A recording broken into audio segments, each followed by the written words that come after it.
Bapak Ibu kaum muslimin kaum muslimat, jamaah salat zuhur yang dimuliakan Allah. Kita semua menyadari bahwa syariat Islam yang dibawa oleh Nabi sallallahu alaihi wasallam mengajarkan kepada kita agar kita selalu merasa diawasi oleh Allah. Dalam setiap waktu, dalam setiap keadaan, kita harus merasa, kita harus sadar Allah menyaksikan kita, Allah mengawasi kita, Allah membersamai kita, dan Allah mendengar setiap apa yang kita ucapkan. Dengan memahami seperti ini, maka seorang muslim ketika melakukan suatu kebaikan dan amal soleh, yang menjadi motivasi utamanya adalah mengharapkan pahala dan ridho dari Allah, bukan mengharapkan sanjungan dan pujian dari manusia.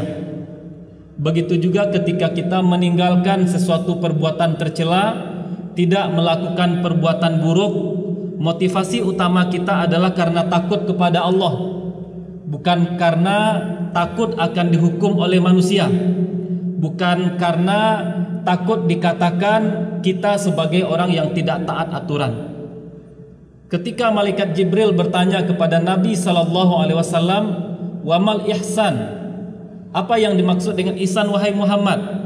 Nabi jelaskan kepada malaikat Jibril, "Anta'budallaha ka'annaka tarah, fa illam takun tarahu fa innahu yarak." Yang dimaksud dengan ihsan adalah engkau menyembah atau beribadah kepada Allah seakan-akan engkau langsung melihat Allah. Atau kalau tidak bisa seperti itu, engkau ketika beribadah merasakan Allah menyaksikan dan memperhatikan ibadah yang engkau lakukan. Imam Muslim meriwayatkan sebuah hadis dari sahabat Abul Mas'ud Uqbah bin Amr. Sahabat Abul Mas'ud ini bercerita, suatu hari saya pernah memukul pembantu atau budak saya. Kemudian dari belakang saya terdengar suara samar-samar, "Ya'lam ya Abul Mas'ud." Ketahuilah wahai Abul Mas'ud. Cuman karena kemarahan saya lagi memuncak, suara itu tidak terlalu saya hiraukan. Saya tetap memukul budak atau pembantu saya. Kemudian suara tadi terus mendekat dan berkata, "Ya'lam ya Abul Mas'ud."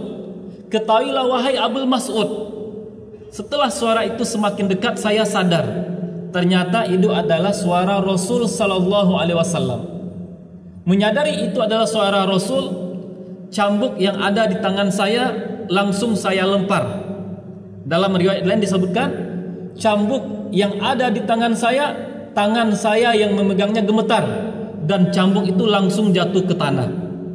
Kemudian langsung Rasul berkata kepada saya, "Wahai Abul Mas'ud, engkau harus tahu, perlu engkau ketahui bahwasanya kekuasaan Allah kepada engkau jauh lebih besar daripada kekuasaan yang engkau miliki terhadap budak engkau."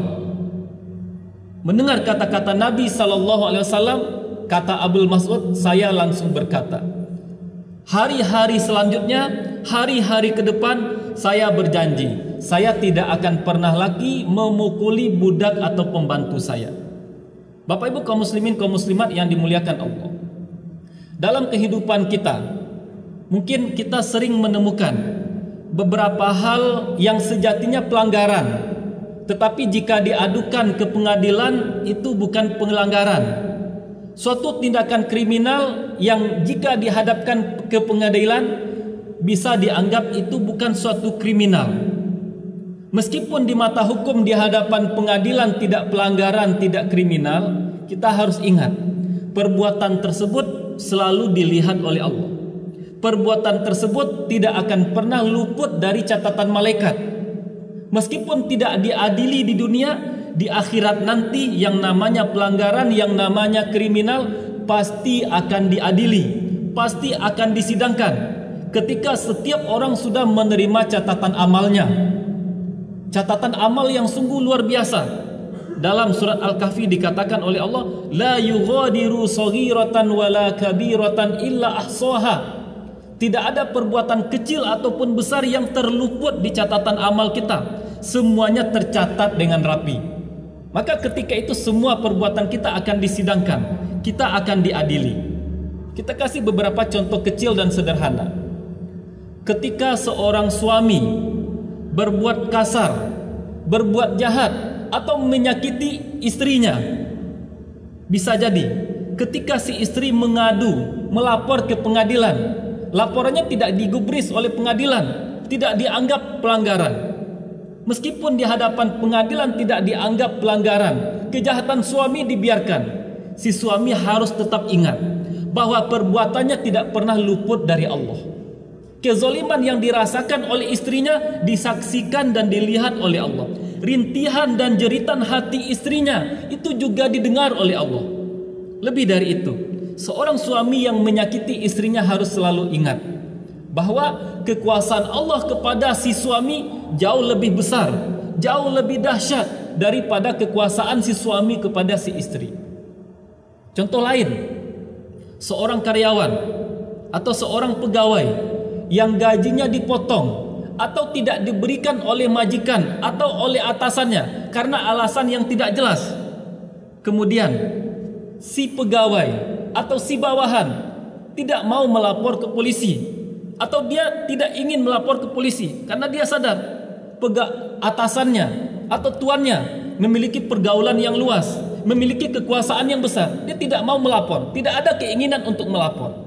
Meskipun karyawan atau pegawai yang gajinya tidak melapor, tidak disidang dan tidak diadili di dunia, tetap saja sang atasan harus ingat kezaliman yang dirasakan oleh anak buahnya, kezaliman yang dirasakan oleh pegawainya itu dilihat oleh Allah.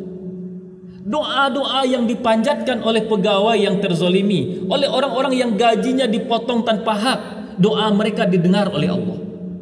Terkait dengan doa, tentu kita paham bersama, Allah sangat mendengar doa orang yang terzolimi. Bahkan orang kafir yang terzolimi, orang kafir yang dizolimi oleh seorang muslim, kemudian orang kafir ini berdoa kepada Allah agar orang muslim ini diberikan hukuman, doanya akan dikabulkan oleh Allah. Doa orang kafir kepada seorang muslim dikabulkan oleh Allah bukan karena Allah mencintai orang kafir, bukan karena Allah benci kepada seorang muslim, tapi karena Allah mencintai keadilan. Allah benci kepada kezoliman. Maka doa setiap orang yang terzolimi akan dikabulkan oleh Allah. Jika doa seorang kafir saja dikabulkan oleh Allah, apalagi yang berdoa itu seorang muslim yang terzolimi, seorang yang gajinya dipotong tanpa hak, seorang yang haknya tak diambil tanpa alasan yang jelas. Sangat takut kita, sangat khawatir kita, dan tentu kita tidak berharap ada orang yang melaporkan kita kepada Allah.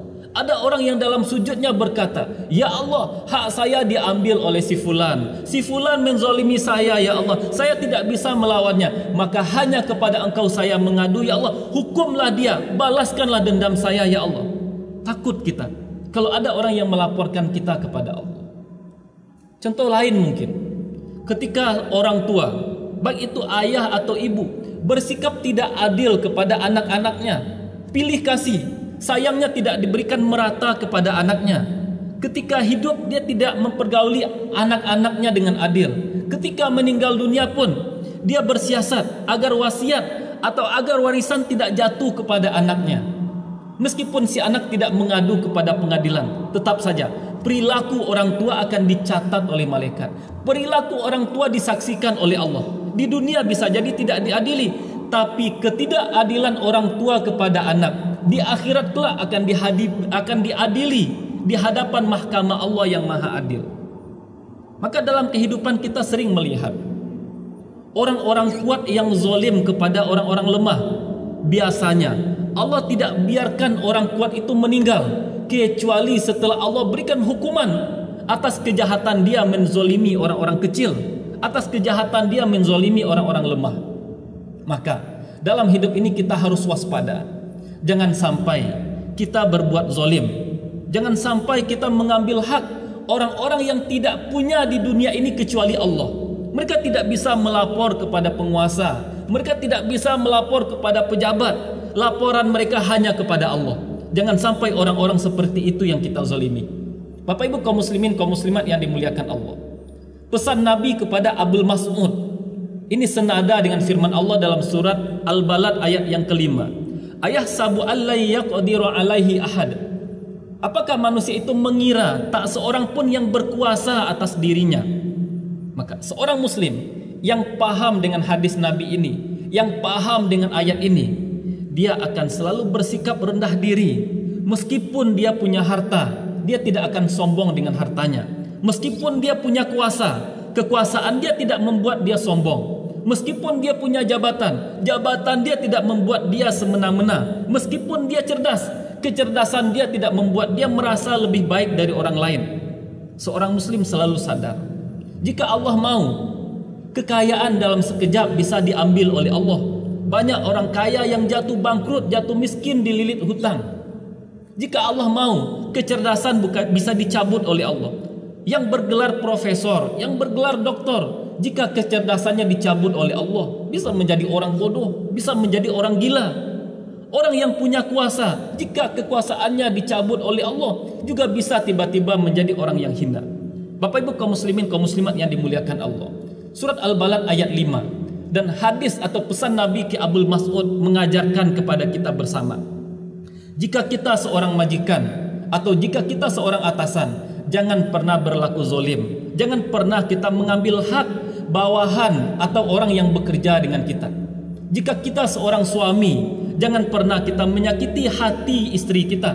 Jika kita orang tua, jangan sampai kita tidak berlaku adil kepada anak-anak kita. Dan jika kita seorang pemimpin, jangan kita bersikap otoriter. Jangan sampai kita mengambil hak orang yang kita pimpin untuk kepentingan pribadi kita. Barangkali ini yang bisa kita sampaikan. Mudah-mudahan bermanfaat bagi kita bersama. Wassalamualaikum warahmatullahi wabarakatuh.